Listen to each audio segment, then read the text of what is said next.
Assalamualaikum warahmatullahi wabarakatuh. Salam sejahtera bagi kita semua. Perkenalkan, nama saya Esti Pujianti dari kelas manajemen 20A.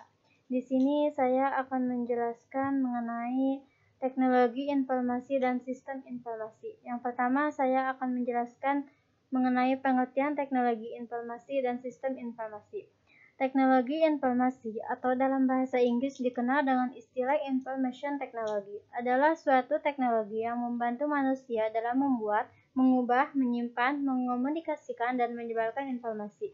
Istilah ini umumnya bukan hanya digunakan untuk komputer dan jaringan, tetapi juga mencakup teknologi informasi lain seperti televisi dan telepon. Beberapa industri yang berhubungan dengan teknologi informasi termasuk perangkat keras komputer, perangkat lunak, elektronik, semikonduktor, internet, peralatan telekomunikasi, teknik, kesehatan, e-commerce, dan layanan komputer lainnya.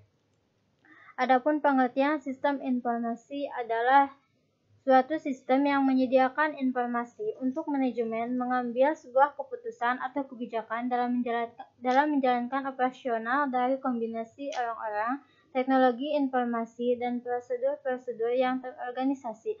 Atau sistem informasi diartikan sebagai kombinasi dari teknologi informasi dan aktivitas orang yang menggunakan teknologi untuk mendukung suatu operasi dan manajemen. Yang selanjutnya yaitu pengertian sistem informasi menurut para ahli. Yang pertama adalah menurut McLeod. Sistem informasi itu merupakan suatu sistem yang mempunyai kemampuan untuk mengelola informasi dari sumber-sumber serta memakai berbagai media untuk menampilkan informasinya. Pengertian yang selanjutnya yaitu menurut Gordon and Davis mengatakan bahwa sistem informasi adalah sistem yang menerima input yang berupa data instruksi, mengolah data tersebut sesuai dengan instruksi, serta mengeluarkan hasil yang berupa informasi. Yang selanjutnya yaitu menurut Henry Lucas mengatakan bahwa sistem informasi itu adalah suatu kegiatan dari prosedur-prosedur yang diorganisasikan dan apabila dieksekusi akan menyediakan informasi untuk mendukung pengambilan suatu keputusan dan pengendalian dalam sebuah organisasi. Yang selanjutnya yaitu ada fungsi teknologi informasi. Fungsi yang pertama yaitu untuk menangkap data atau capture. Fungsi teknologi informasi ini berfungsi dalam proses penyusunan record yang ditampilkan pada layar monitor, contohnya Amazon, menggunakan cookies internet untuk menangkap data tentang pembelian pelanggan melalui situs web mereka. Jadi, dalam hal ini, mereka menggunakan data ini untuk menyarankan item ke pengguna yang berkaitan dengan pesanan mereka sebelumnya melalui situs web mereka. Fungsi yang kedua yaitu untuk pengolah atau processing. Fungsi teknologi informasi ini memungkinkan kita untuk melakukan pemrosesan, baik itu mengubah, menganalisis, menghitung, maupun mengumpulkan semua data yang ada. Contohnya menerima input dari keyboard, scanner, mic, dan sebagainya.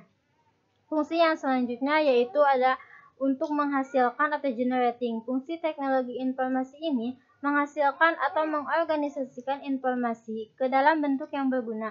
Contohnya data yang awalnya berbentuk deretan angka dapat di-generate menjadi tabel atau grafik yang mudah diambil suatu kesimpulan. Fungsi yang selanjutnya yaitu untuk sebagai penyimpanan atau storage. Fungsi teknologi informasi ini menyimpan data dan informasi dalam suatu media yang dapat digunakan untuk keperluan lainnya. Contohnya flash disk, hard disk, disket, CD, dan juga media penyimpanan lainnya. Fungsi yang selanjutnya yaitu untuk pencarian kembali atau retrieval. Fungsi teknologi informasi ini mencari, menelusuri, dan mendapatkan kembali informasi atau menyalin data dan informasi yang sudah tersimpan, misalnya mencari supplier yang sudah lunas dan sebagainya. Fungsi yang selanjutnya yaitu transmisi atau transmission. Fungsi teknologi informasi ini mengirim data dan informasi dari suatu lokasi lain melalui jaringan. Contohnya adalah internet. Dengan internet, kita dapat mengirim data lewat email, chat, dan lain sebagainya. Adapun alasan diperlukannya teknologi informasi. Alasan yang pertama yaitu karena tuntutan zaman. Memang pada zaman sekarang ini, apapun itu dimanapun kita menggunakan teknologi informasi. Jadi perlu sekali untuk kita mengadopsi teknologi informasi di zaman sekarang. Yang alasan yang kedua yaitu kompleksitas tugas manajemen. Pekerjaan-pekerjaan yang semakin berat di lingkungan organisasi manajemen perlu untuk mengkomunikasikan teknologi informasi tersebut supaya tugas-tugas manajemen tersebut di dalam suatu organisasi bisa lebih mudah. Alasan yang ketiga, karena pengaruh globalisasi. Globalisasi internasional ternyata sudah harus mengikuti tren yang ada. Jadi pengaruhnya itu sangat besar, makanya diperlukan teknologi informasi. Alasan yang selanjutnya yaitu karena perlunya respon time cepat, dimanapun serba cepat. Serba instan, mendapatkan informasi itu harus serba cepat, jadi perlu adanya dukungan teknologi informasi. Alasan yang selanjutnya yaitu karena tekanan persaingan bisnis. Jadi tuntutan zaman juga berpengaruh terhadap persaingan bisnis. Bisnis orang itu sudah menggunakan teknologi yang manual, kita tinggalkan beralih ke teknologi informasi. Alasan yang selanjutnya yaitu memperluas jaringan-jaringan baru. Jadi networking kita harus diperluas dengan menggunakan teknologi informasi.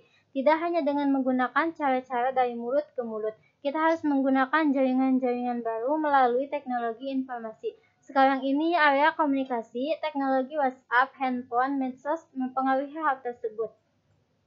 Adapun peranan teknologi informasi dalam organisasi.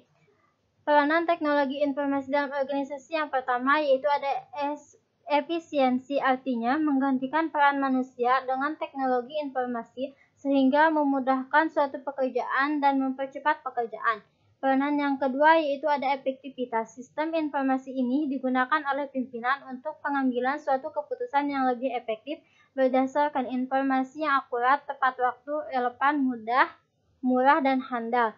Peranan yang ketiga yaitu ada kompetitif, artinya bahwa peranan teknologi ini digunakan untuk meningkatkan daya saing organisasi di dalam era persaingan yang semakin ketat ini. Jadi dengan kita menggunakan teknologi informasi, tentu kita bisa berkompetitif, punya data saing yang tinggi dalam setiap bidang organisasi. Untuk komunikasi, memudahkan komunikasi dalam mempercepat pengambilan suatu keputusan dapat digunakan melalui email atau telekonferensi. Adapun hubungan sistem informasi dan teknologi informasi, bahwa teknologi informasi itu adalah bagian dari sistem informasi. Sedangkan sistem informasi sendiri, pola kerjanya itu adalah seperti bagian orang-orang atau individu dalam memberikan informasi. Tentu informasi yang diberikan itu diperoleh, diproses, disimpan, dan disebarkan. Itulah proses sistem informasi. Dengan adanya teknologi, maka orang-orang yang ingin menyampaikan suatu informasi, dia bisa memberikan secara teknologi informasi, dimulai dari prosesnya penyimpanan data, menyebarkannya sehingga informasi tersebut dapat tersampaikan dengan efektif, efisien, dan secara komunikasi. Jadi teknologi informasi itu berada dalam lingkup sistem informasi. Apabila sistem informasi itu ada kendala atau mengalami kerusakan, maka akan menghambat atau juga mengalami gangguan terhadap teknologi ataupun sebaliknya. Apabila teknologi informasi itu ada gangguan, maka sistem informasi juga akan bermasalah.